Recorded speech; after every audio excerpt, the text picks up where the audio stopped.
हरियाणा अगर कृषि प्रधान प्रदेश है तो अर्थव्यवस्था की रीढ़ का एक हिस्सा यहाँ के व्यापारी भी हैं। हरियाणा में बहुत सारे शहरों में अच्छा व्यापार होता है और व्यापारियों के नाम से भी हरियाणा को जाना जाता है। बीजेपी सरकार के दूसरे कार्यकाल में तीसरी बार हरियाणा व्यापारी कल्याण बोर्ड का गठन हुआ है और सुरेश मित्तल जी पानीपत निवासी हैं। इस नए बोर्ड में वाइस चेयरमैन के तौर पर इनकी नियुक्ति हुई है। मित्तल साहब, करीब 8-10 दिन हो गए हैं, मैं देख रहा हूँ रोज आपका स्वागत करें, लगता है लोग ज़्यादा उम्मीदें लगाए हुए हैं आपसे। सबसे पहले तो मैं आप लोगों का धन्यवाद करता हूं कि टोटल टीवी के माध्यम से और आपके माध्यम से मेरी आवाज़ जनता तक पहुंचाने में आप सक्षम हो और आप मेरी आवाज़ को पहुंचा रहे हो। मैं आपका धन्यवाद करता हूं, आभार व्यक्त करता हूं। और सबसे पहले मैं चौधरी दुष्यंत चौटाला जी का धन्यवाद करता हूं, उनका आशीर्वाद लेता हूं और उन्होंने मुझे पद देकर नवाजा है। ये पद मेरा नहीं, सारे व्यापारी भाइयों का है, सारा हरियाणा निवासियों का है।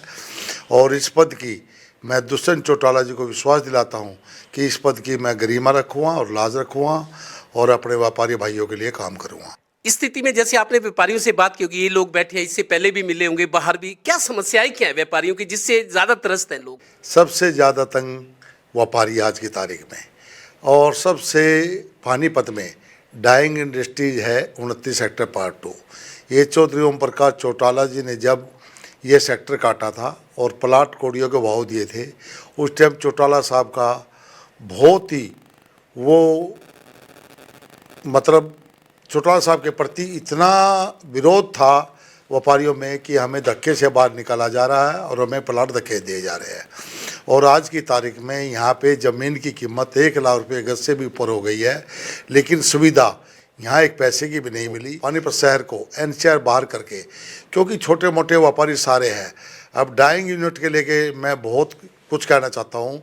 यहाँ पे छोटे बड़े हर तरह के व्यापारी है। कोई 2 टंकी लगा रखी, किसी ने 4 मशीन लगा रखी, किसी ने 2 मशीनें लगा रखी, अपना बच्चों का पेट पालते हैं और उनके ऊपर आकर अफसर गाज गिरते हैं। तो मैं तो ये कहूँगा मुख्यमंत्री मनोहर लाल खट्टर जी से कि इस तंगी के कारण व्यापारी यहाँ से जा रहा है, हमारे हरियाणा का उद्योग पिछड़ रहा है। यहाँ की इंडस्ट्री और व्यापारियों की बात कर रहे हो कि परेशानियां ज़्यादा हैं, सुविधाएं कम हैं। अभी आपने एक बयान दिया था कि पानीपत में 1400 करोड़ रुपए खर्च हुआ है, यहाँ के नेता इतना लाए, कह रहे हैं ये हो गया वो हो गया।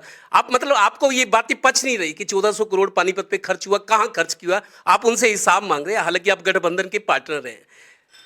देखिए, गठबंधन हमारी पार्टी का भारतीय जनता पार्टी के साथ है। मैं कहता हूँ ऊपर से जो पैसा ये दिखाते हैं 1400 करोड़ लगा हुआ, जनता के बीच में जाए, उनको दिखाए कहाँ कहाँ क्या पैसा लगा है, ताकि जनता को पता लगे कि हमने अपना प्रतिनिधि चुना था और हमारे प्रतिनिधि ने ये काम कराए। खाली कागजों में अफसर एक सड़क को 2-2 बार दिखाते हैं। मेरे पास कई सबूत है। नालों को, एक नाले को 1 ईंट तक नहीं लगी, उस पर 39 लाख रुपए का बिल पास हुआ हुआ है। और मैं कहूँगा तो मीडिया के सामने और पब्लिक के सामने और विधायक जी के सामने भी मैं पेश कर दूंगा। और मैं विधायक जी से गुजारिश करता हूँ कि पब्लिक ने आपको अपना नुमाइंदा चुनकर भेजा है और पब्लिक की आवाज़ सुनो, क्योंकि पब्लिक में 5 साल के बाद फिर हमने अपने भाईचारे में आना है। और ये पब्लिक राजा बना भी देती है और फकीर भी बना देती है। आज सबसे ज़्यादा वोटों से हमारे माननीय सांसद संजय भाटिया जी को जीता है। हमारे पानीपत शहर से दोनों सांसद और विधायक यहाँ से मेयर 75,000 वोटों से जीती है। आज तक रिकॉर्ड है, देश में कोई मेयर पद का प्रत्याशी 75,000 वोटों से नहीं जीता, 75,000 वोटों से। ऐसा है, ये भारतीय जनता पार्टी की उपलब्धि थी और जनता ने एक सोच के मेयर को बनाया था कि हमारे कमेटी नगर परिषद में या नगर निगम में हमारे आउट टैक्स, बिजली, सड़कें, पानी सब हमारे काम होंगे। लेकिन मैं कहता हूँ मेयर तो खाली एक मोहर बन के रह गई है। उसके हाथ में एक पेन तक भी खरीदने की इजाज़त नहीं है। जब तक उसको पावर नहीं देंगे ऑफिसर काम नहीं करेंगे। ऑफिसरों का राज चल रहा है, मेयर तो खाली नाम की है।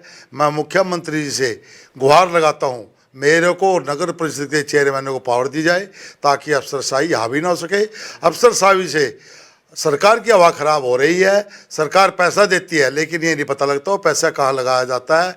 अब जिस सड़क से आप आए हो, आप देखो 29 सेक्टर से हमारे यूनियन के ये लोग आए हैं, 3-3 फुट गड्ढे हैं। मैं मुख्यमंत्री से कहूँगा आप सख्त आदेश दे जैसे चौधरी ओम प्रकाश चौटाला जी डंडे के तौर पे काम लेते थे, ऐसे ही मुख्यमंत्री से मैं रिक्वेस्ट करता हूं, ऐसे अधिकारियों को दबाकर एक कलम से काम करने का काम करे।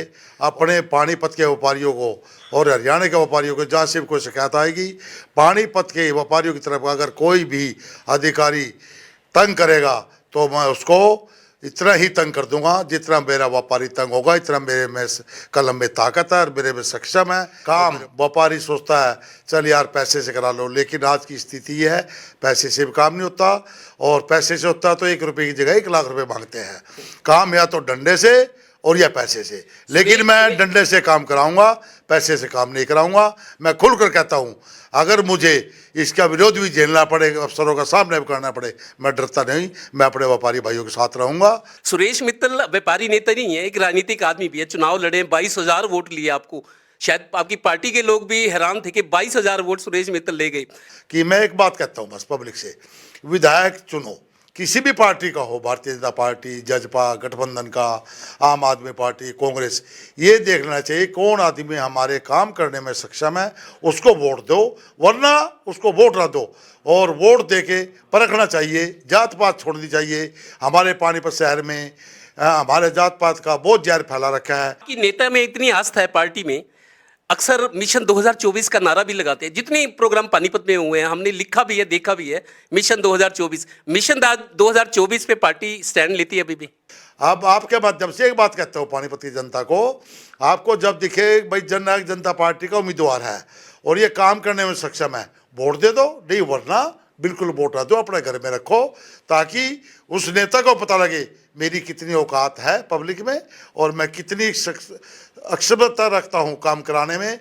और मैंने तो नगर परिषद में अपनी कलम चला के ये सीखा हुआ है कि काम कर दो। और देवीलाल जी ये काम करते थे, जब पेंशन बढ़ाई थी 100 रुपये पेंशन, नीचे चौधरी देवीलाल, तो मैं तो वही नारा लेके चलूँगा कि जो काम करूँगा कलम चला दूँगा, नीचे लिख दूँगा चौधरी दुष्यंत चौटाला जी और वाइस चेयरमैन सुरेश मित्तल जी, व्यापारी कल्याण बोर्ड। मैं अपनी कलम से, चाहे मुझे इसके लिए कुछ भी सजा भुगतनी पड़े, मैं इस बात से घबराता नहीं, मैं तैयार हूँ। इनेलो और जजपा के बारे में कहा जाता है कि दोनों पार्टियां ये आक्रामक तरीके से राजनीति करते हैं और इनके ये तेवर हमने देखे हैं। एक तरह से जूनियर पार्टनर होते हुए सरकार में बीजेपी को चेता रहे हैं और समझा रहे हैं कि लोग कितने परेशान हैं। बात वही, आईना जब भी उठाया करो, पहले देखा और फिर दिखाया करो। सहयोगी श्रीनिवास के साथ Devendra Kathoria, total news, Panipat bureau.